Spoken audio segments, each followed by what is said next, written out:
Bareng ngalami nasib ngoten tangisan. Walhasil dekne metu gak kerja terus metuki kula mbek nangis. Kualat tenan Gus kula. Jadi ini cerita, sampean ora usah tersinggung cerita hukum. Berarti kalau sekarang umat Islam berpolitik itu baik karena lewat partai Islam umat Islam itu nanti salatku gak aneh. Wis anggap ae ben salatku gak aneh.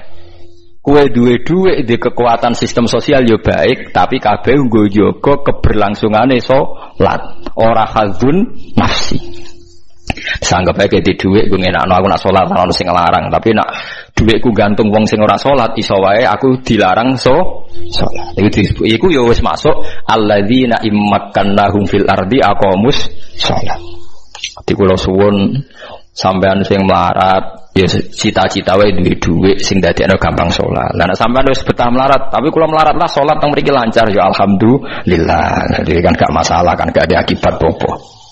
Tapi ki aja mikir ngono, gara-gara melarat temu tuk turunan iso wae anak sing buruh. Sampeyan ngalami hal yang tidak kamu alami. Lho kan mungkin saja saking kowe melarat terus anak sampeyan buruh di Jakarta sing roh sapa? Buruh ning wong sing ora salat. Ojo kok mentang-mentang kowe saiki gak ngalami, gak mikir anak lha iku termasuk harus kamu pikirkan juga. Niki syariat. Kowe kudu mikir apa wal yakhsal ladina law taraku min khalfihim napa dzurriatan diafan khaufu alaihim, tetep kudu mbok pikir. Mulane ketikane Kanjeng Nabi beja-bejane wong iku sing duwe dhuwit utawa pangkat sing yutahassanu bihi min dini, sing iso nggo bentengi napa agama.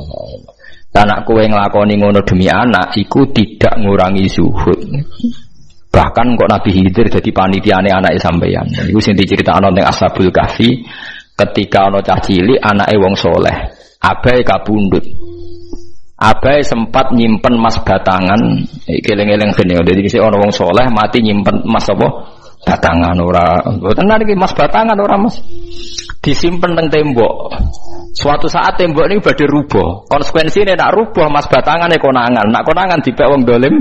Lha ape rubuh ditata Nabi sinten? Khidir. Nabi Musa protes, wong karuan tembok ape rubuh kok mbok tata, padahal penduduk kene iku wonge nakal-nakal.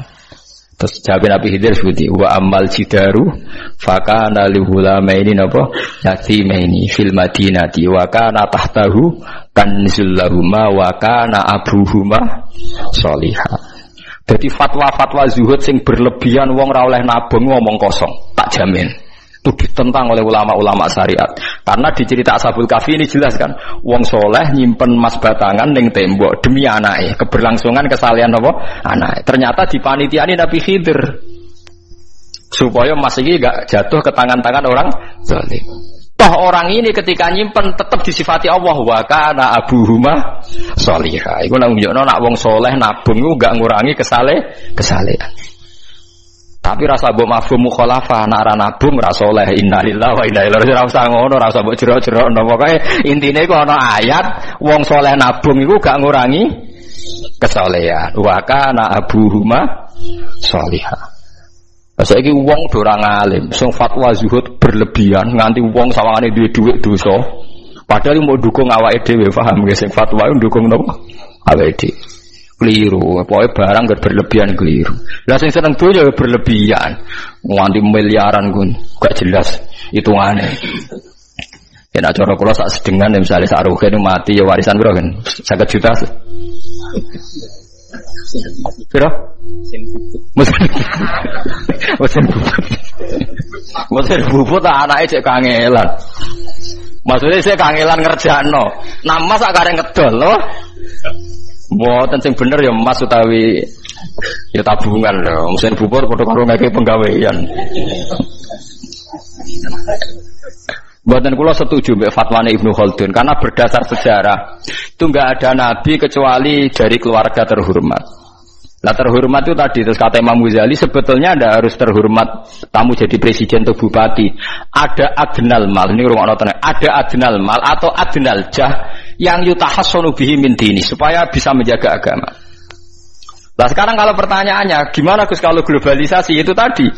Jangan-jangan misalnya kalau kita ngobong gereja di Indonesia misalnya, terus masjid yang minoritas di negara lain diobong sebagai balasan perlakuan umat Islam mayoritas di Indonesia, terus gentiran Islam sing minoritas di negara lain ditindak. Itu jangan-jangan kita termasuk sebab, dan teori itu juga sah. Wong pangeran yo mau tenan, cara ora pangeran yo kapok tenan mbek teori iku.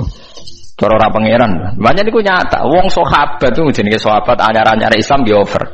Kados Ruhin Mustafa seneng-seneng kula atau over. Saking overe bendina misoi gereja, misoi watu pangeran iki. Jancuk watu kok disembah. Pangeran opo watu jancuk watu disembah. Akhirnya wong kafir malah sebe jancuk pisan pangeran. Pangeran akhirnya kena kan? Pangeran ya pangeran Allah akhirnya kena. Akhirnya ono syariat anyar. Wala tasubbul ladina ta'una min dunillah fayasubbu wa adwam bighairi ilm. Mat sahabat temu aja oleh misoi pangerane wong kafir. Kurbane aku mat. Jadi jangan kira semangat tuh. Misalnya kaya Ruhin terus semangat ngiyekno aku ora ngiyekno Kiai liya aku ora damuk kiai akeh. Dadi kabeh melane Nabi nate dawuh la yasubbur rajulu abahu. Wong jogeman misoi bapake. Sampai Nabi dibantah ya Rasulullah wa hal yasubur rajulu abahu. Mosok tiyang misoi bapake piyambak. Terus Nabi jawab ya subu abar rajuli fa yasubur rajulu abahu. Ya misoi bapake wong, akhire bapake dekne dipisoi. Ya mau misoi pangerane wong, akhire pangeranem dipisoi. Lah pangeranem iku sapa? Ora Allah kan? Nah, sistem global itu ya, teori itu ya mungkin. Jadi kalau Anda berbuat baik sama agama lain, mungkin agama lain berbuat baik sama kita. Di negara yang saudara kita minoritas, kayak di Bosnia, di Rohingya, di Phuket, di macam-macam, di Mindanao, mungkin bahkan di Amerika.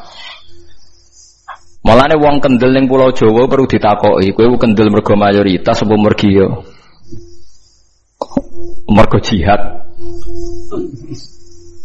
Sama tak ceritani ini kisah nyata kula ndek kanca khusuk era karuan. Nek nang ora salat giyet ing era karuan. Islam apa Islam ra gelem salat ngene. Suatu saat dek niku urip era karuan akhire pindah ning Irian Jaya. Ning daerah mayoritas Kristen. Bareng kenalan kabeh jenenge martune sapa Kristen. Suatu saat kenalan mek wong jenenge Kristen Abdul alhamdulillah padahal wonge ra salat. Mereka butuh tenan, butuhnya ketemu Islam. Rasulullah tak lah, yang penting apa? Islam. Terus dia sadar, bener jenengan Gus, gua gedeng wong Rasulullah itu mergo ning Jawa Gus. Bareng ning Sumatera, ning di daerah Irian. Gak iso gedeng, gue gedeng wong Rasulullah tak ning Jawa. Jajal ke saiki manggon Amerika. Ketemu wong asal padha Islam ya wis weneng. Lah iya artinya hukume wong gak ternyata ada ruang dan apa? Waktu. Ya kok kowe darani bojo mayu mergo ora tau metu. Kayak ngono. Sore metu mesti tak ngerti kan waduh. Dadi wong ora ono sing bener asline paham iki cerita. Wong iku asline ora ono sing bener. Angger ana pembanding ya takobal apa napa?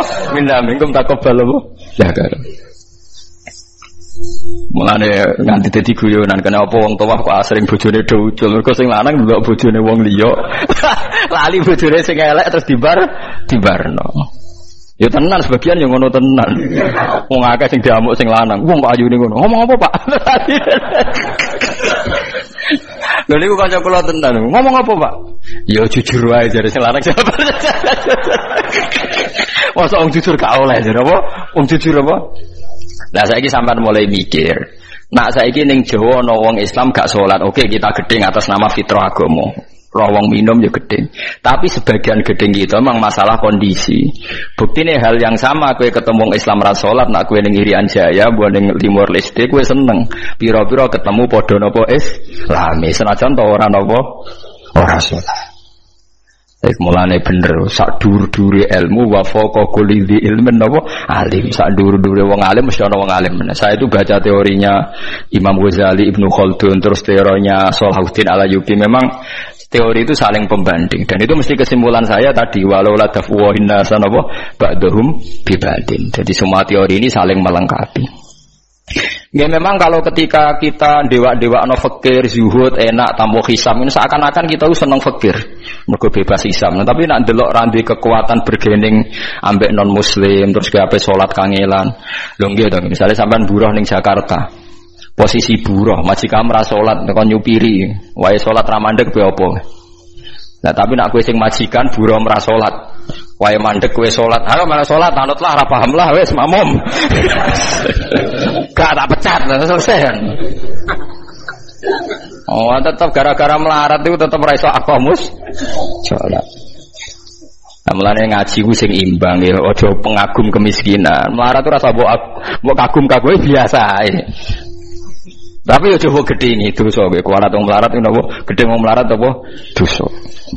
Tapi aja dukung, maksudnya wis ora usah didukung wis akeh malah menapa? Mbok dukung. Wah, malah parah, malah napa? Parah. Lah amar ma'ruf nahi mungkar itu syarat utama tadi ada adna malin, ada adna napa? Jahin untuk yutahasson. Bukti ini semua nabi itu punya kekuatan sing dadekno enggak tersiksa. Ini ku ma ba'atsallahu nabiyyan illa fi mana'atin min qaumi.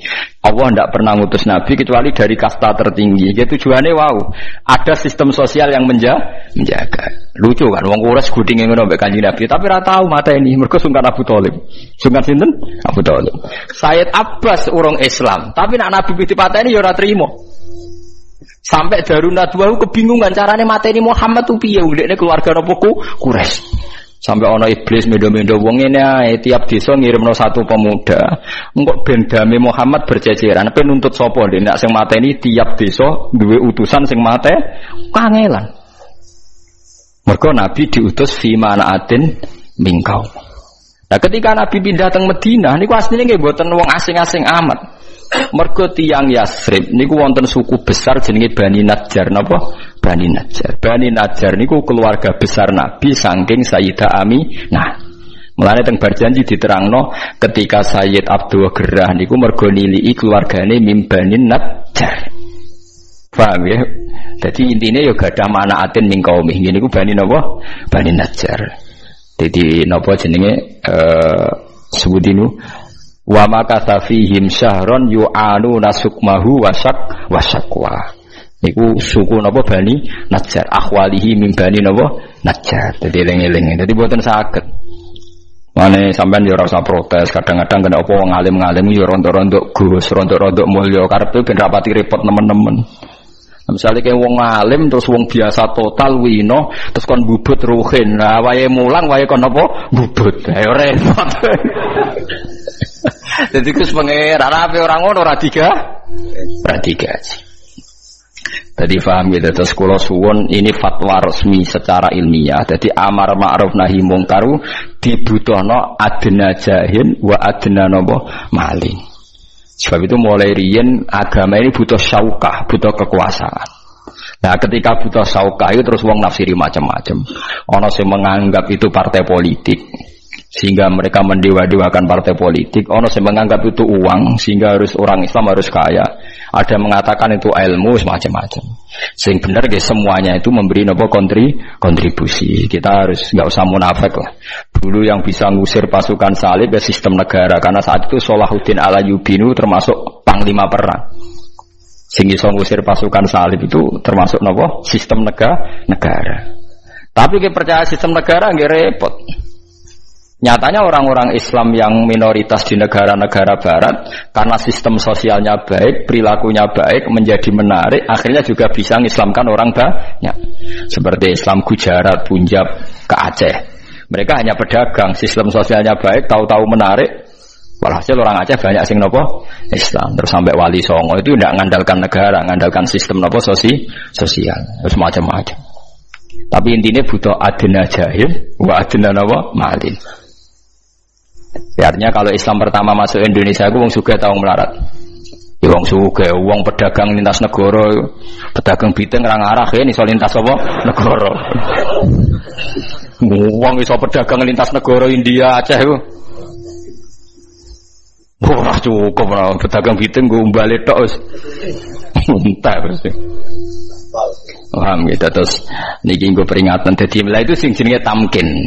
Lah iku maknane tamkin. Ini terus kembali ke ayat ini. Lah ngono iku jenenge maknane tamkin. Tamkin itu kekuasaan. Makana yumakkinu tamkinan wis tetek. Lah tetek iku butuh adna malin wa adna napa jahin. Syukur-syukur maksimal tapi minimal napa adna, minimal napa adna. Nggih contoh paling gampang ngeten nggih. Ini misalnya waya pemilu nggih. Kula pernah ditanya sama seorang kiai, "Gus, Partai Islam andekan bersatu kan tetap kalah sama Partai Nasional karena yang menarik itu Partai Nasional. Misalnya, itu apa kita wajib bela Partai Islam apa enggak? Ya jawaban gue sederhana, saya ini tidak orang politik tapi nak kon cerita hukum misal, wes bakas hukum gue secara hukumnya piye? Ya hukumnya nak ras setuju ngetokno ras setuju nih. Misalnya begini, Partai Nasionalis itu didukung 80%, menang. Partai Islam 20% mesti kalah. Kamu jangan karena putus asa bilang, yo sudah kalau ditimbang mesti kalah ya tak kayak lo Partai Nasionalis misalnya. Berarti nanti Partai Nasionalis malah besar kepala karena merasa bangsa Indonesia 100% dukung dia kan. Tapi kalau yang Partai Islam tetap ngetol Islam kan dia sadar ketika menang pun sadar ada 20% yang nggak milih dia. Paham ya? Lah kadang wong cara berpikir gak ngono, Mas, timbang didukung kalah menisan ya menisan numpang wong liya, mestinya ndak begitu cara berpikir. Mergo kok gak ono adena jahil. Nyatane gara-gara untuk suara 5%, 6% ya nyatane sing lamar wis akeh, senajan akhire dadi bulet lah kan sing lamar ya akeh. Ya barokah entuk kan ono adena jahil kan. Lha umpama 0% kan gak ono sing lamar, mergo gak ono adena napa? Jahil. Ya cara cawe itu ono ayune lha kok ono sing lamar, ora ayune blas kan repot kan. Lha iku hebate ulama-ulama riyen terus menjaga agama ini butuh adena jahil wa adena napa? Malin. Lah adena malin itu kuwatire nggih kados sing dialami wau kanca kula wau nganti ngalami kadal fakru ayakuna kufron. Ya misalnya kayak nyupiri wong fasik. Terus kon ngetero ning nggon maksiat. Misalnya kayak apal Quran atau iso maca Fathul Qorib. Piye ki hukume? Nulung maksiat. Tapi nek aku ora tak turuti dipecat. Bojoku ora mangan yo maksiat. Bareng golek kanca rugen padha mlarate. Maksiat kae kan. Peruwet kan? Lha iku gara-gara apa? Gara-gara fakir kan? Lah iku maksudnya Nabi kadang dawuh kadal fakru ayakuna kufron. Tentu ya konteksnya tidak selalu, tapi memang ada suratul masalah, ada bentuk kasuistik yang memang ekstrim kan, kenapa? Ekstrim.